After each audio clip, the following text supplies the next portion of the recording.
Assalamualaikum warahmatullahi wabarakatuh. Perkenalkan, nama saya Muhammad Fitoli Putra dengan NIM 11012130047 dari kelas TT 4502. Baiklah, di sini saya akan membahas tentang urgensi agama Islam. Sebelum kita masuk kepada pokok pembahasannya, saya akan membahas sedikit tentang studi Islam. Studi Islam secara etimologis merupakan terjemahan dari bahasa Arab dirasah Islamiyah. Sedangkan studi Islam di Barat dikenal dengan istilah Islamic Studies.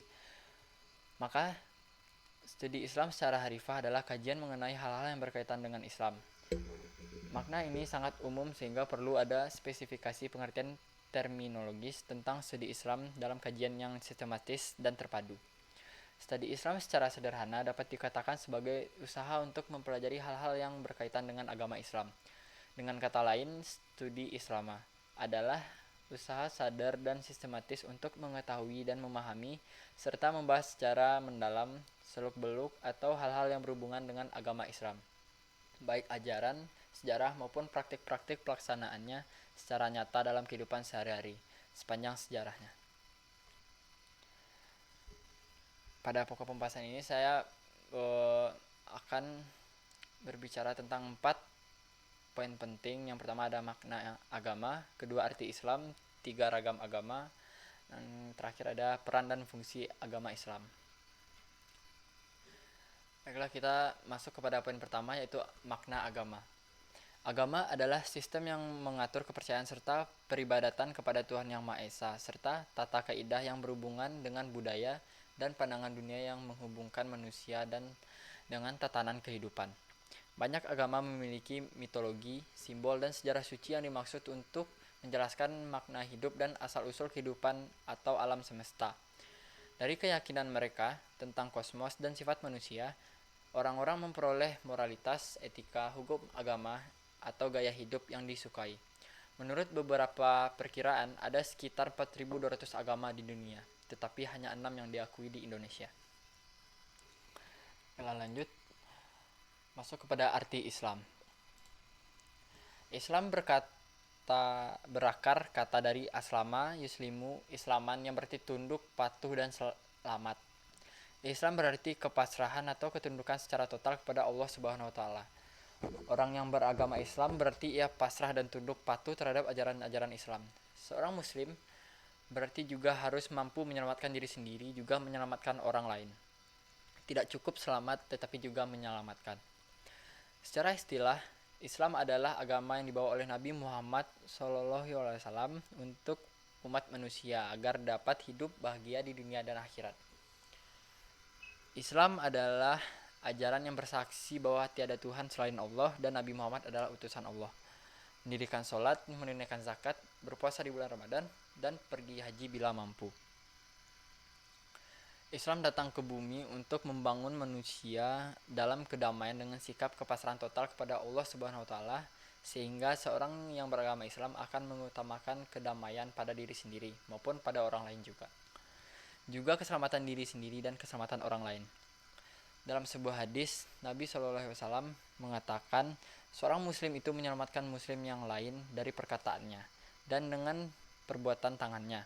Dan orang yang berhijrah adalah orang yang berhijrah dari sesuatu yang dilarang oleh Allah Subhanahu wa taala. Di sini terdapat sedikit quotes bagi saudara-saudara kita yang beragama Islam, yaitu hidup di dunia ini singkat, maka kembalilah kepada Allah sebelum kamu kembali kepada Allah. Yang ini bermaksud bahwa kita sebagai manusia harus cepat-cepat kembali kepada Allah, itu seperti kita cepat-cepat bertobat dan kembali kepada jalannya Allah sebelum kita dipanggil oleh Allah itu sendiri, yaitu ajal kita, yaitu akan menemui akhirat. Jadi sebelum akhirat itu datang kepada kita, angka baiknya kita cepat-cepat bertobat kepada Allah Subhanahu wa taala. Masuk kepada ragam agama.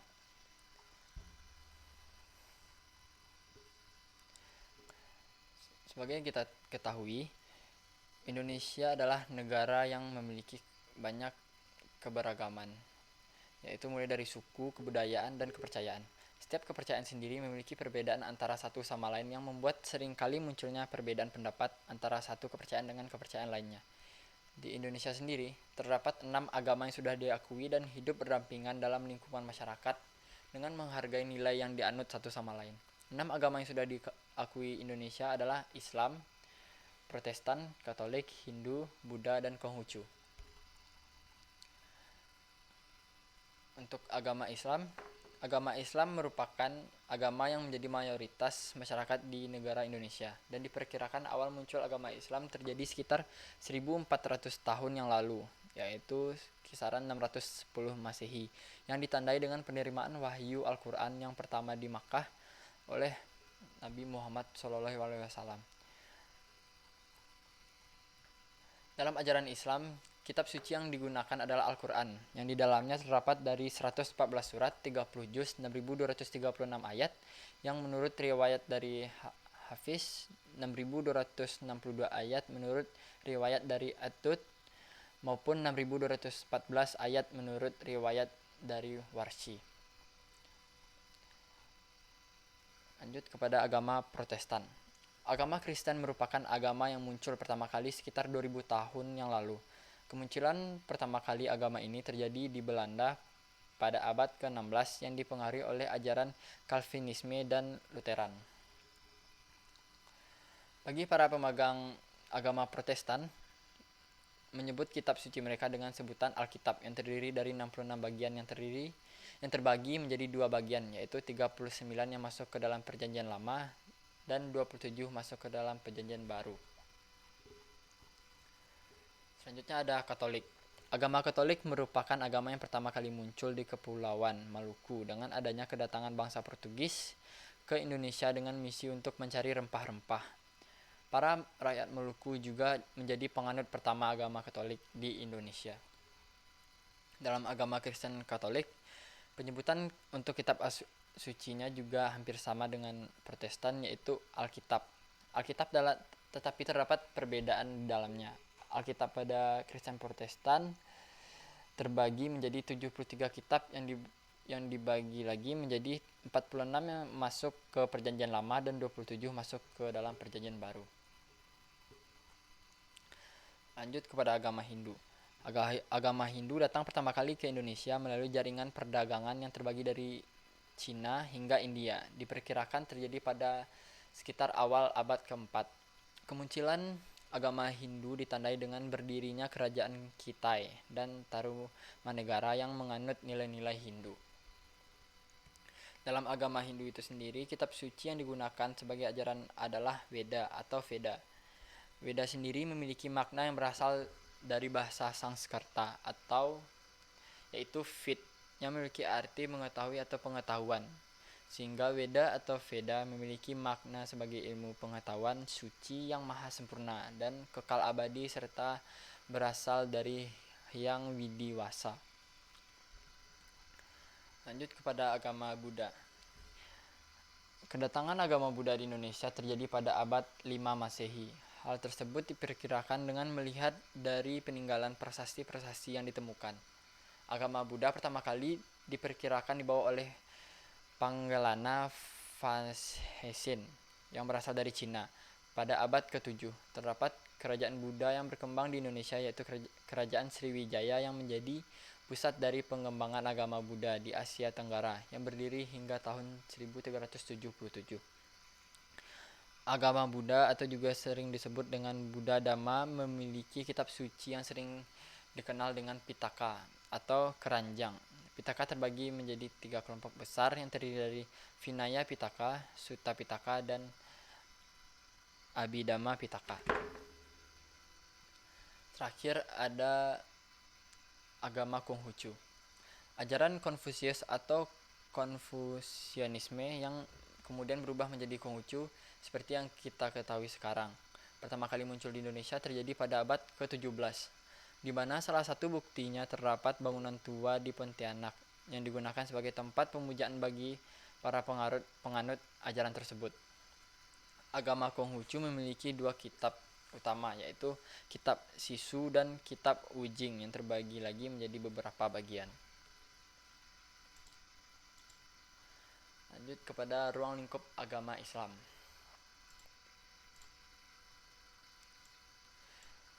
Ruang lingkup ajaran Islam meliputi seluruh aspek hidup dan kehidupan manusia. Garis besarnya meliputi iman atau akidah, Islam atau syar'i, dan ihsan atau akhlak. Yang pertama ada akidah. Akidah secara etimologis berasal dari bahasa Arab, yaitu bersimpul kokoh, ikatan, perjanjian. Dengan demikian, akidah adalah keyakinan yaitu tersimpul dengan kokoh di dalam hati, bersifat mengikat dan mengandung perjanjian. Adapun secara terminologis, artinya adalah ketakwaan, keyakinan hidup, keimanan kepada Allah Subhanahu wa taala dalam arti khas.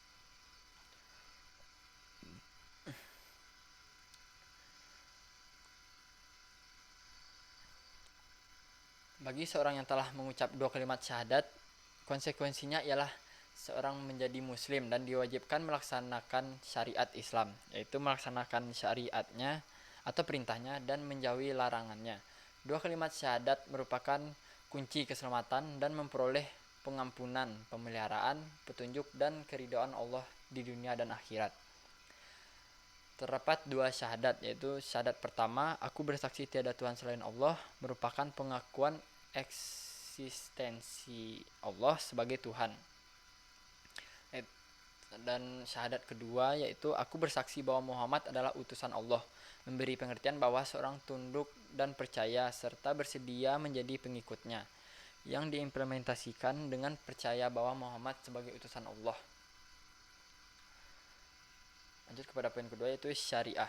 Syariah dalam secara etimologis adalah jalan. Istilah syariah dalam bahasa Arab mempunyai 2 makna. Pertama, berarti jalan yang lurus. Yang kedua, berarti menuju ke tempat air yang mengalir. Kaidah syariah Islamiyah ini secara garis besar terbagi jadi 2 bagian besar. Yang pertama adalah kaidah ibadah dalam arti kudus, tata aturan ilahi yang mengatur hubungan ritual langsung antara hamba dengan Tuhannya, yang tata cara dan upacaranya telah ditentukan secara terperinci dalam Al-Quran dan Sunnah Rasul. Ibadah khusus ini meliputi taharah, salat, zakat, saum, dan haji. Yang kedua, kaidah muamalah dalam arti luas, tata aturan ilahi yang mengatur hubungan sesama manusia dan hubungan antara manusia dengan benda. Ini terakhir ada akhlak. Akhlak asal katanya adalah khalaqa, yang artinya berbuat. Secara etimologis berarti adab sopan santun yang terpuji sesuai dengan syariat Islam. Akhlak tidak lain merupakan aplikasi dari akidah dan syar'i. Akhlak meliputi akhlak kepada Allah, akhlak kepada makhluk. Sedang akhlak kepada makhluk meliputi akhlak kepada Rasul, akhlak kepada manusia, akhlak kepada alam. Akhlak terhadap manusia termasuk akhlak pada diri sendiri, meliputi keluarga, masyarakat. Akhlak terhadap alam meliputi flora, fauna, dan benda.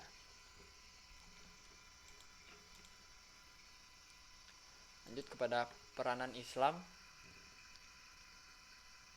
agama Islam dalam kehidupan. Agama Islam menurut Ramayulis adalah upaya sadar dan terencana dalam menyiapkan peserta didik untuk mengenal, memahami, menghayati, mengimani, bertakwa, berakhlak mulia, mengamalkan ajaran agama Islam dari sumber utamanya yaitu kitab suci Al-Quran dan Al-Hadis melalui kegiatan bimbingan, pengajaran, latihan, serta penggunaan pengalaman. Dari pengertian di atas sangatlah jelas bahwa pendidikan agama Islam bukan hanya mengajarkan materi atau konsep untuk sekedar dipahami oleh peserta didik, melainkan lebih menekankan kepada penghayatan dan pengalaman dalam kehidupan sehari-hari. Hal ini disebabkan tak lain karena memang sejatinya materi pendidikan agama Islam memiliki karakteristik yang menganut adanya 2 hal tersebut, yakni penghayatan dan pengalaman, selain pemahaman tentunya.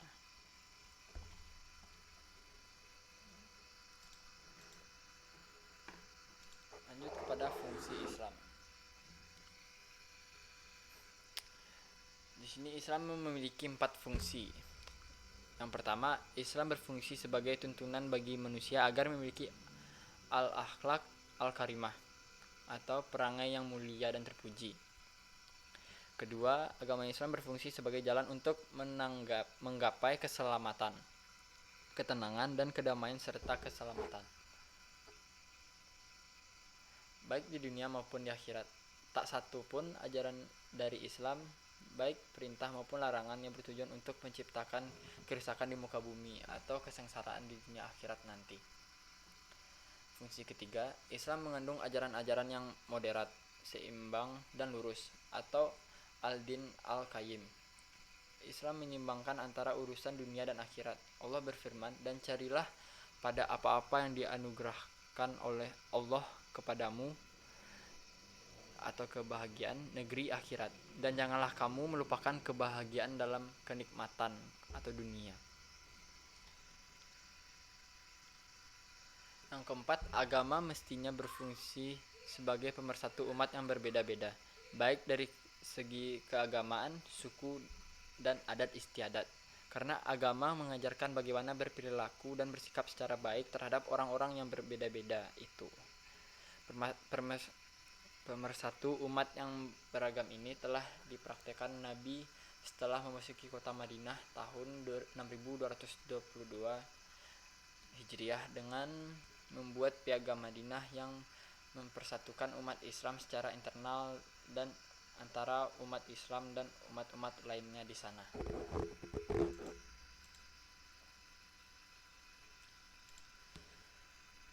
Terakhir ada tingkatan hidayah bagi manusia. Hidayah secara bahasa berarti petunjuk. Lawan katanya adalah dolalah, yang berarti kesesatan. Secara istilah, hidayah ialah penjelasan dan petunjuk jalan yang akan menyampaikan kepada tujuan sehingga meraih kemenangan di sisi Allah. Sehingga bisa dikatakan hidayah merupakan sesuatu yang sangat berharga. Banyak orang yang mengejarnya, tapi hanya sedikit yang bisa mendapatkannya. Terdapat beberapa hidayah di sini. Yang pertama adalah hidayah ilhami. Hidayah ini merupakan fitrah yang Allah Subhanahu wa taala berikan kepada semua makhluk ciptaannya. Contohnya, Allah Subhanahu wa taala memberikan hidayah ilhami kepada lebah yang suka hisap di bunga untuk mengambil saripatinya, dan membangun sarang yang menurut para ahli merupakan desain yang paling sempurna berdasarkan fungsinya. Kedua, ada hidayah hawasi. Hidayah hawasi merupakan hidayah yang membuat makhluk Allah Subhanahu wa taala mampu merespon suatu peristiwa dengan respon yang sesuai. Contohnya, ketika manusia mendapatkan kebahagiaan, maka ia akan senang, dan jika mendapatkan musibah, ia akan sedih. Dalam istilah Anda, hidayah hawasi ini merupakan kemampuan indramawi. Lanjut, ada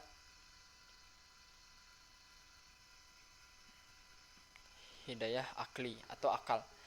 Hidayah akal merupakan hidayah yang diberikan khusus pada manusia yang membuatnya bisa berpikir untuk menemukan ilmu dan sekaligus merespon peristiwa dalam kehidupannya dengan respon yang bermanfaat bagi dirinya.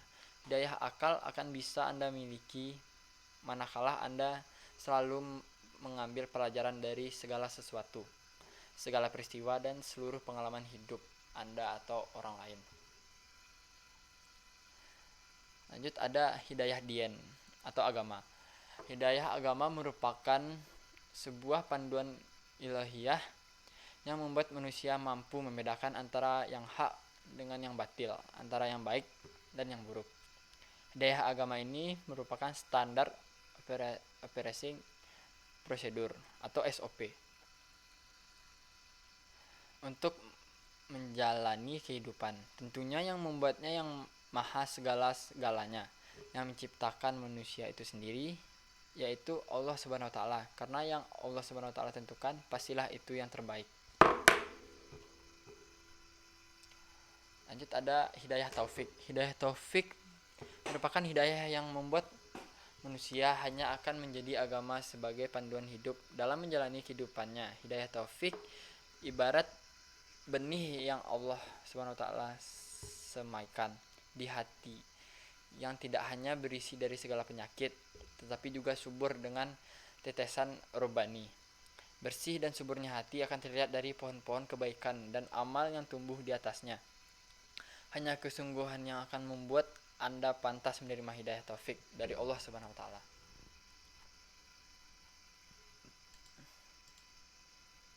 Baiklah, kesimpulan pada presentasi kali ini adalah bahwa segala sesuatu yang berkenaan dengan ibadah, muamalah, dan lain sebagainya itu berlandasan Al-Quran bagi umat manusia, bagi umat muslim juga tentunya, yang merupakan firman Allah yang diturunkan kepada Nabi Muhammad secara mutawatir dan diturunkan melalui malaikat Jibril, dan membacanya dinilai sebagai ibadah, dan Al-Sunnah sebagai sumber hukum yang kedua yang mempunyai fungsi untuk memperjelas isi kandungan Al-Quran dan lain sebagainya. Baiklah, sekian presentasi saya kali ini. Semoga apa yang saya bicarakan memberi manfaat bagi teman-teman semuanya. Apabila terdapat kesalahan kata, mohon maaf. Wabillahi taufiq wal hidayah. Assalamualaikum warahmatullahi wabarakatuh.